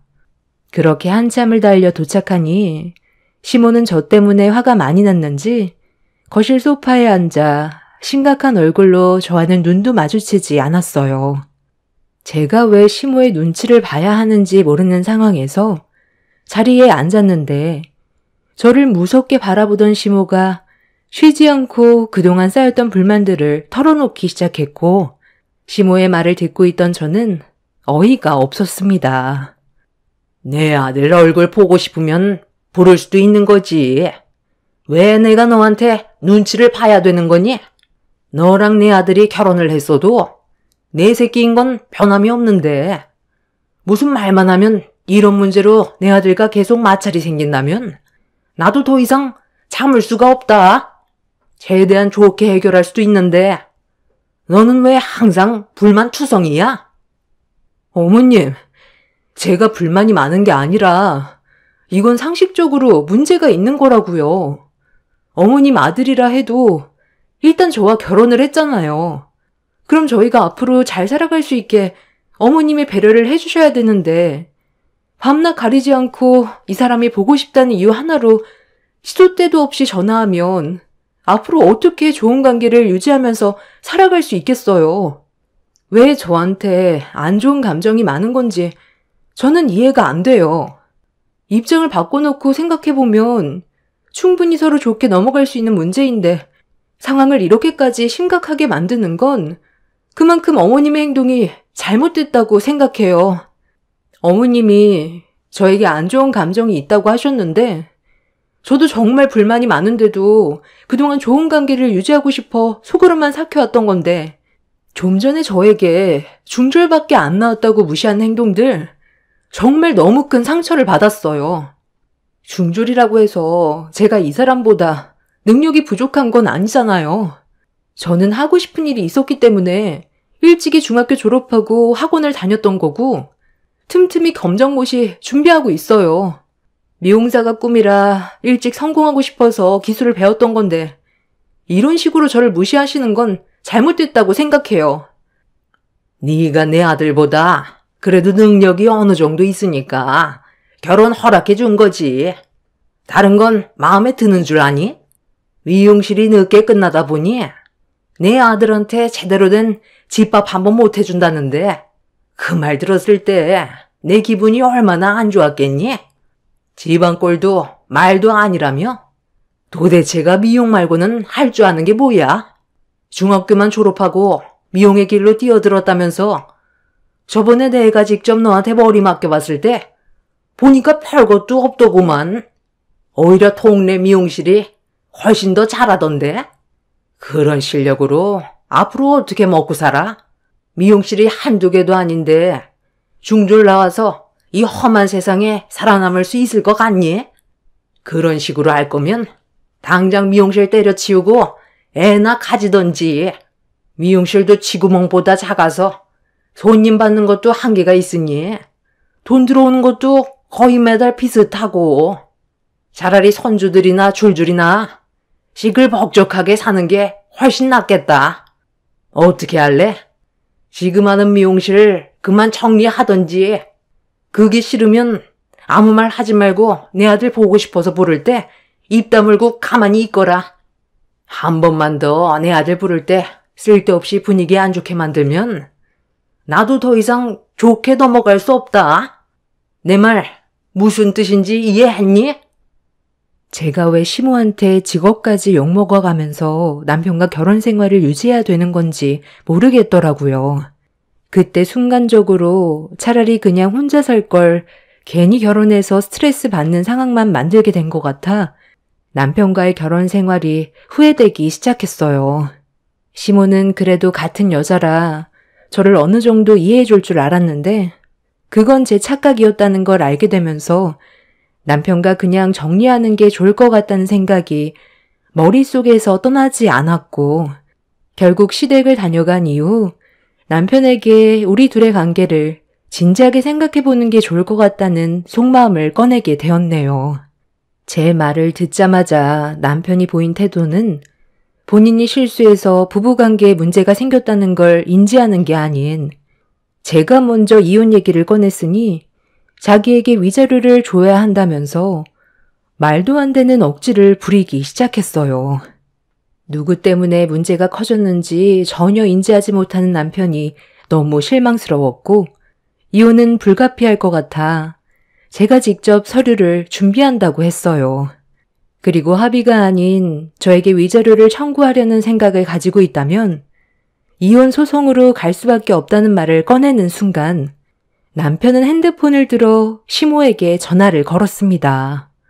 어느 정도 예상은 했었지만 방금 전 나눴던 저와의 대화를 시모에게 하나도 빠짐없이 전부 다 설명했고 제가 이혼에 대해 확고하다는 말을 하자 시모가 직접 집으로 오겠다며 전화를 끊어버렸네요. 그렇게 몇 시간 뒤 시모가 도착을 했는지 초인종 소리가 들렸고 남편이 현관문을 열자마자 사건이 터졌습니다. 네가 감히 내 아들과 이혼을 하겠다고? 이럴 거였으면 애초부터 시작을 하지 말던가. 둘이 좋아서 결혼했으면 지지고 볶더라도 무조건 붙어 사는 거지. 어디서 이혼을 하겠다는 말을 꺼내? 내가 두 눈 뜨고 있는 한 이혼은 절대로 안 된다. 네가 내 아들과 이혼하고 싶으면 우리가 원하는 위자료 줘야 할 거야. 어머님, 이거 놓고 말씀하세요. 저도 이런 삶 원하던 거 아니에요. 솔직히 어머님이 이 사람과 이혼까지 생각하게 만든 결정적 요인이라고요. 온갖 간섭 다 하시고 그것도 모자라 저희들이 붙어있는 꼴을 못 보고 시도 때도 없이 불러서 저를 힘들게 했잖아요. 저를 언제 며느리로 인정해 준 적 있으세요? 나는 당신이 우리 엄마를 충분히 이해해 줄 거라고 생각했어. 우리 아버지 일찍 세상 떠나시고 그동안 나한테 의지를 많이 하셨는데 당신이랑 결혼하고 집에서 혼자 지내니까 그게 많이 힘드셨는지 몇 번 전화하고 얼굴 보고 싶다고 하길래 엄마의 빈자리를 내가 만든 것 같아 너무 죄송스러워서 엄마가 보고 싶다고 할 때마다 집에 찾아갔던 거였어. 내 사정 뻔히 알면서 이혼하겠다는 말을 어떻게 아무렇지도 않게 할 수가 있는 거야? 결혼이 우스워? 그럼 애초부터 당신이 중간 역할을 잘했어야지. 무조건 일방적이었잖아. 내 입장은 조금도 생각해주지 않고 무조건 어머님 입장에서만 생각하면 내가 어떨 것 같아. 지켜보는 나도 정신적으로 너무 힘들다고. 웬만하면 최대한 참고 넘어갔는데 우리 결혼한 지 벌써 6개월이나 지났어. 나도 할 만큼 했다고 생각해. 더 이상 버티기에는 내가 미쳐버릴 것 같아. 그리고 아무리 화가 났어도 머리채 잡는 건 잘못한 거 인정하시죠? 이 문제는 법정에서 얘기하죠. 시모가 제 머리채를 잡은 두 손을 강하게 뿌리치며 밀쳐내자 저에게 화가 많이 났는지 저 때문에 손해를 너무 많이 봤다고 분노를 가라앉히지 못했어요.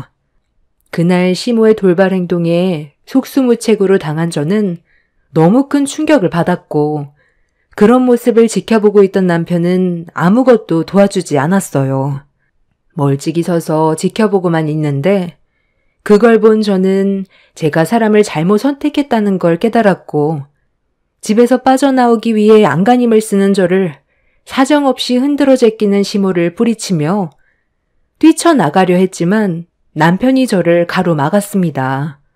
자기 엄마가 나가라고 허락도 안 했는데 어딜 가냐며 거실 쪽으로 강하게 밀쳤어요. 시모는 우리 아들 잘한다면서 어차피 위자료 줄 거 앞으로 세상 밖으로 나오지 못하게 반불구로 만들어놔야 한다고 집안의 물건들을 저에게 사정없이 집어 던졌고 결국 시모가 던진 물건들을 피하지 못한 저는 그 자리에 쓰러져 버렸습니다. 그렇게 얼마의 시간이 지난지도 모르는 상태에서 눈을 떴을 땐 이미 병원이었고 제 옆에는 저희 부모님이 자리에 앉아 계셨어요. 어떻게 된 상황인지 여쭤보니 머리에는 이상이 없고 가벼운 타박상 정도인데 시모의 행동에 극도로 스트레스를 받아 그 자리에서 기절을 하게 된 것 같다며 시모와 남편은 경찰서에서 조사를 받고 있는 중이라는 말을 듣게 되었습니다. 제가 기절해버리자 시모가 엄마한테 전화를 해서 이런 상황을 알린 거였어요. 어차피 이혼을 하게 될 거 그냥 보내기 싫었던 시모 때문에 저희 부모님까지 상처를 받아 상당히 괴로워하셨습니다. 그날 이후 저희 가족은 시댁 식구들을 상대로 변호사를 선임해 법적 소송을 제기했지만 시모는 집행유예를 받았을 뿐 법적으로 징역을 살게 할 수는 없었어요.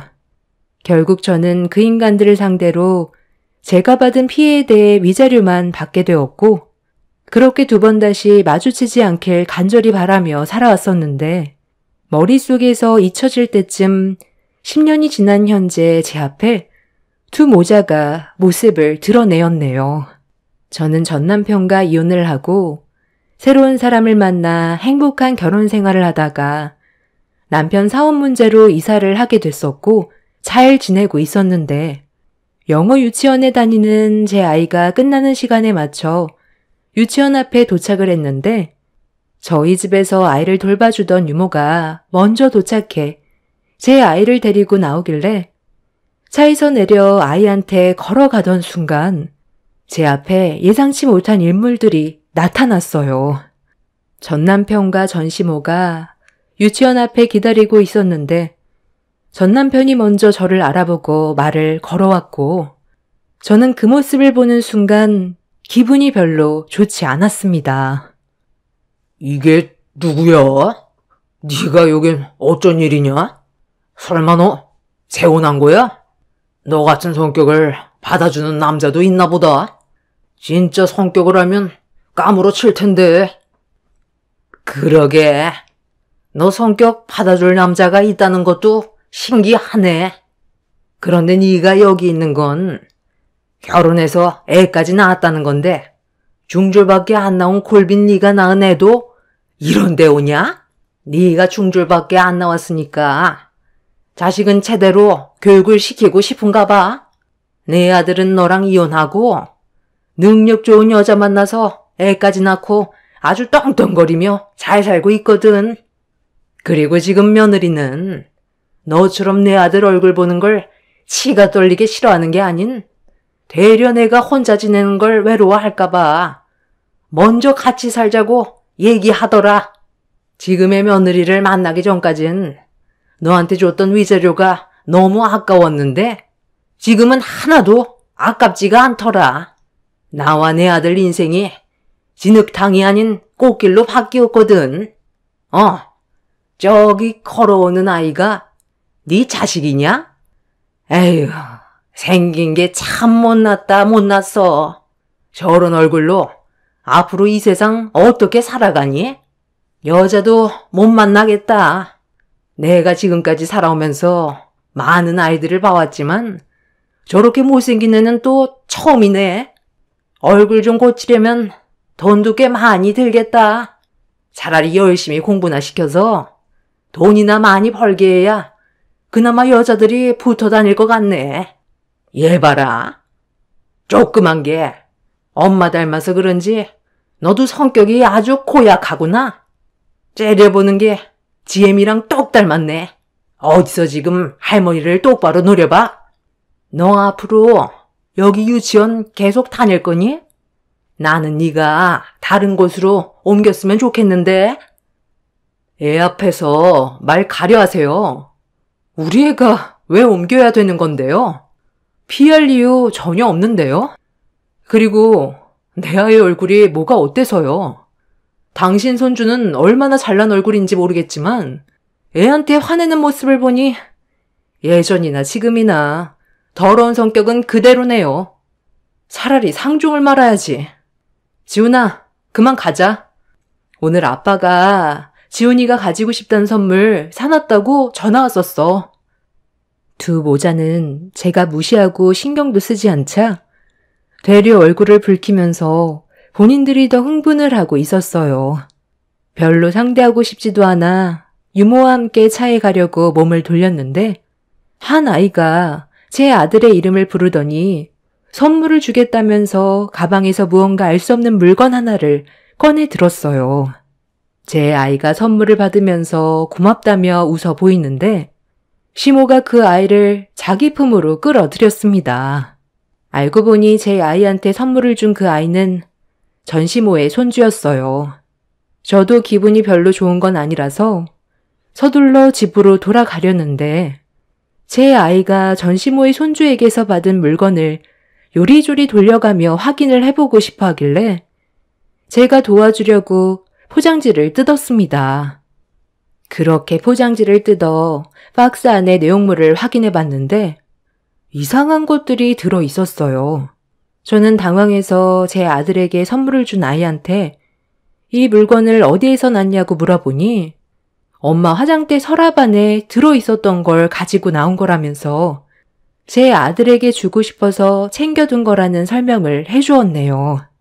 제 아들도 안에 있던 내용물을 확인해 보고 싶었는지 달라고 하길래 건네주었는데 작은 상자 안에 있던 여러 가지 내용물을 보고 있던 두 모자는 바닥에 떨어진 것들을 주워들었고 그걸 확인하는 순간 얼굴빛이 파랗게 질려 버렸습니다. 상자 안에는 아이가 태어날 때 끊었던 탯줄이 있었고 그 안에는 작은 편지와 함께 누군지 알 수 없는 남자와 전 남편의 부인으로 보이는 여자가 함께 찍은 사진이 들어 있었어요. 두 모자는 점점 얼굴이 일그러지더니 손까지 부들부들 떨기 시작했어요. 저는 이미 작은 쪽지에 적혀있던 편지의 내용을 대충 확인했었기 때문에 어떤 상황인지 알고는 있었습니다. 전 남편은 엄청난 충격을 받았는지 비틀거리며 벽에 손을 짚었고 전시모는 무표정한 얼굴로 자기 손주라 있던 아이를 한참 동안 아무 말 없이 쳐다보고 있었어요. 그 상자는 전 남편의 현 부인이 사진 속에 있던 남자에게 주려던 상자였습니다. 시모 옆에 서 있던 아이는 전 남편의 자식이 아닌 알 수 없는 남자의 아이였던 거죠. 사색이 된 얼굴로 저와 아이를 자세히 바라보던 두 모자는 현재의 상황이 많이 창피했는지 그 자리를 급하게 벗어나려고 아이의 손을 잡고 질겁하며 주랭랑을 쳤어요. 제 아이의 얼굴을 자세히 바라보면서 못생겼다고 막말을 쏟아내던 두 모자는 자기 핏줄이 아니라는 걸 뒤늦게 알곤 많이 창피했는지 얼굴도 들지 못한 채 급하게 도망을 쳤습니다. 그리고 그날 이후 그 아이는 유치원에서 더 이상 얼굴을 볼 수가 없었고 최근에 소식을 접할 수 있었는데 상자 안에 있던 그 남자는 전 남편이 알지 못하는 첫사랑이었어요.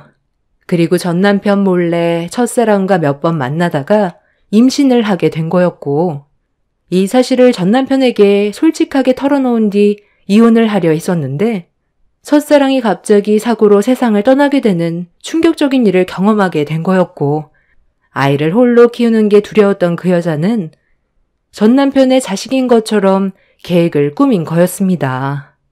그리고 상자 안에 있던 것들은 전 남편 몰래 첫사랑이었던 그 남자가 안치되어 있는 납골당에 가져다 놓으려고 미리 준비해 놓은 거였어요.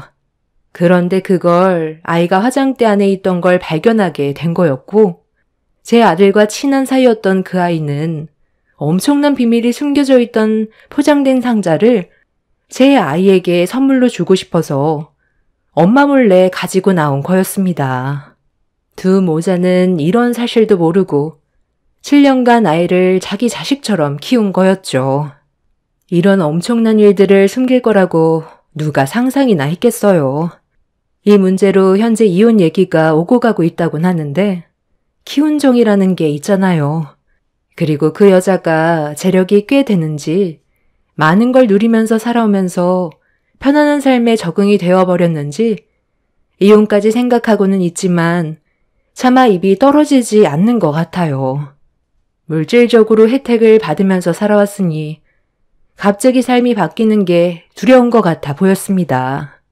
저한테는 자신들의 인생이 성공한 것처럼 얘기하더니 포장지를 벗겨보니 그동안 인생을 헛살았다는 걸 알 수 있었습니다. 그 인간들은 자신들이 선택한 삶을 평생 땅을 치며 후회하면서 살아가겠죠. 절대로 빠져나올 수 없는 늪에 빠져버린 거나 다름없으니까요. 그러니 지금까지 이혼 소식이 들려오지 않는 것 같습니다. 그 인간들을 10년이 지난 이후에 만났지만 그때도 참 한심했었는데 지금도 여전한 걸 보니 사람은 절대 변하지 않는다는 걸 알 수 있었어요. 유치원 학부모님들 사이에서 들려오는 소문에는 전시모가 이번 일로 혈압이 급상승해 뇌출혈로 쓰러졌다는 말을 듣긴 했는데 제 두 눈으로 아직 확인을 하지 않아 확실치는 않지만 아마 떠도는 소문은 아닌 것 같습니다. 본인들이 선택한 삶이니 어쩌겠어요. 피눈물을 흘려도 받아들이고 살아야겠죠. 하지만 겨우겨우 연장해봤자 그 결혼 생활이 진심으로 위태로울 거라는 건 과히 짐작할 수 있겠네요. 앞으론 2번 다시 만나는 일이 없었으면 좋겠습니다. 제 사연 들어주신 분들 감사합니다.